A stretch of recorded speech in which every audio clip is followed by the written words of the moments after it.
আমি মাঝে মধ্যে দেখি যে আপনি ফেসবুকে প্রচুর স্যাটায়ার করেন, তো সেখান থেকে কিছু চরিত্র আমি বের করলাম। একজন হচ্ছে পুচা, গফুর গ্যাং। এরা কারা, একটু পরিষ্কার করবেন? পুচা এটা অত্যন্ত অশ্লীল দুইটা শব্দবন্ধ থেকে আসছে, আমি ওই জায়গায় না যাই। এটা একজন ইউটিউবার, এটা বলা মাত্রই সবাই বুঝবে। আর আরেকটা হলো গফুর। গফুর এটা আমার দেওয়ার নাম, যার কথা আমি রেফার করি উনি নিজেই গফুর নাম দিয়ে খুলনা থেকে একটা বাসে উঠছিলেন এবং পরে আবার মানে বিভিন্ন কাহিনী টাহিনী হয়েছিল। এটা মোটামুটি যারা জানেন তারা সবাই জানেন। ওনার দাবি ছিল যে তাকে গুম করা হয়েছে, যদিও এখন পর্যন্ত মানে কে গুম করলো, কী করলো এগুলো সম্পর্কে উনি গুম কমিশনেও জান নাই এখন পর্যন্ত। তো আমি মোটামুটি কনভিন্স যে ওইটা একটা মানে বেশ হাস্যকর একটা নাটক ছিল আর কি। আপনি যদি এদের ক্যারেক্টারগুলো দেখেন, প্রত্যেকে হলো ব্যর্থ বাম বিপ্লবী।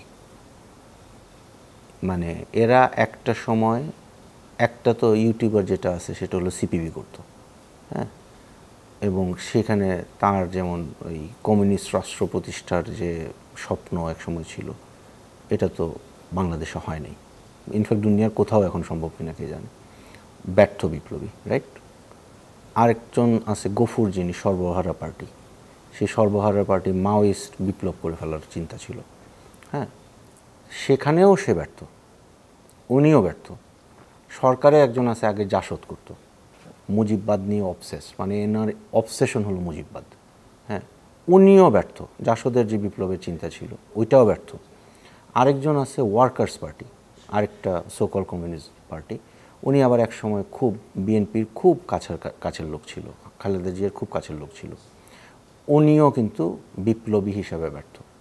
তো এই সকল বামপন্থী ব্যর্থ বিপ্লবীরা এখন গণঅভ্যুত্থানের নেতৃত্ব দানকারী একটা অংশের ঘাড়ের উপর চেপে বসছে এবং এদেরকে দিয়ে তারা এখন তাদের ওই যে বিপ্লব যেটা আছে তারা সেটা করার চেষ্টা করতেছে। এবং এটার মেইন টুল এখন হয়েছে ফেসবুক এবং ইউটিউব।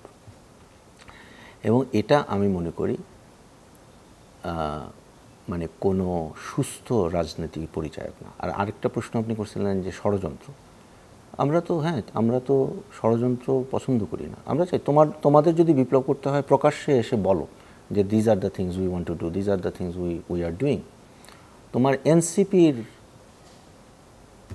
মানে ঘাড়ে চাপার তারপরে ঘাড়ে চেপে আতলামি করে কি নয়া বন্দোবস্ত টন্দোবস্ত কী বলে, ওইগুলো বলে বিপ্লব করতে হবে কেন?